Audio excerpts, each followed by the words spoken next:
Hi friends, welcome to Sravanthi vlogs. Today నేను కొర్రబియ్యంతో పరవన్నం చేయబోతున్నానండి. దానికోసం ముందుగా ఒక కప్తో కొర్రబియ్యం తీసుకున్నాను.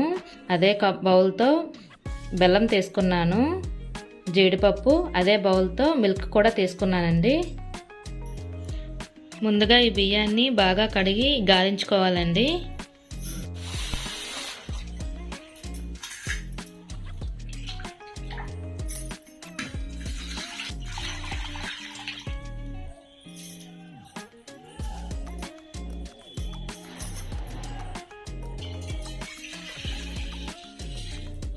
ఇలా గాలించుకోవడం వల్ల ఈ బియ్యంలో ఇసుక ఏదైనా ఉంటే మొత్తం పోతుందండి.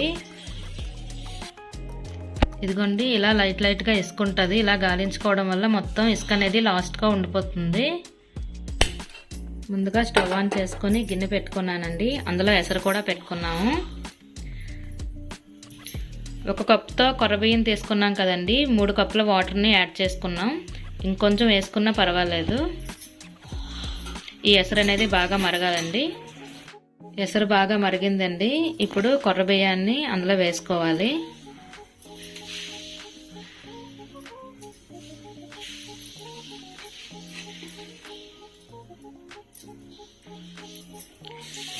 ఈ బియ్యం అనేవి బాగా ఉడకాలండి. ఉడికేంత వరకు మధ్య మధ్యలో కలుపుతూ ఉండాలి. ఇదిగోండి, బియ్యం అనేవి బాగా ఉడికాయి కదా. ఇప్పుడు బెల్లాన్ని యాడ్ చేసుకోవాలి.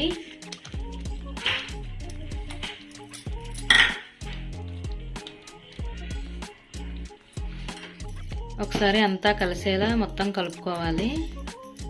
ఇప్పుడు పాలను కూడా యాడ్ చేసుకుంటున్నానండి.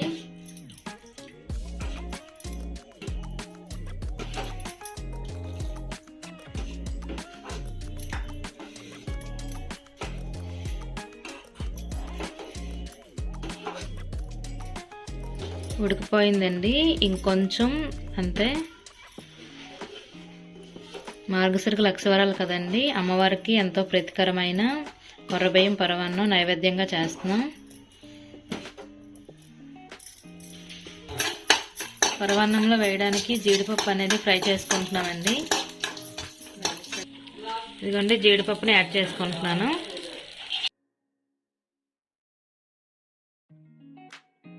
ఫైనల్గా కొర్రబియ్యం పాయసం అనేది రెడీ అయిందండి. ఇలాచీ పౌడర్ కూడా యాడ్ చేసుకొని ఇంకా స్టవ్ ఆఫ్ చేసుకుంటున్నాను. మొత్తం ఒకసారి కలుపుకోవాలి.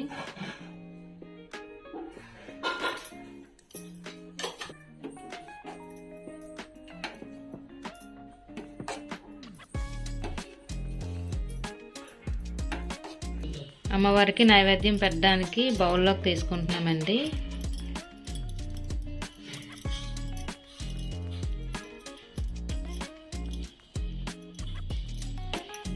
ఈ వీడియో కనుక మీకు నచ్చినట్టయితే please like, share and subscribe. అలాగే పక్కనే ఉన్న బెల్ ఐకాన్ కూడా క్లిక్ చేయండి. ఇకపై మేము చేసే రెసిపీస్ అన్నీ మీకు నోటిఫికేషన్స్ ద్వారా వస్తాయి. Thank you friends.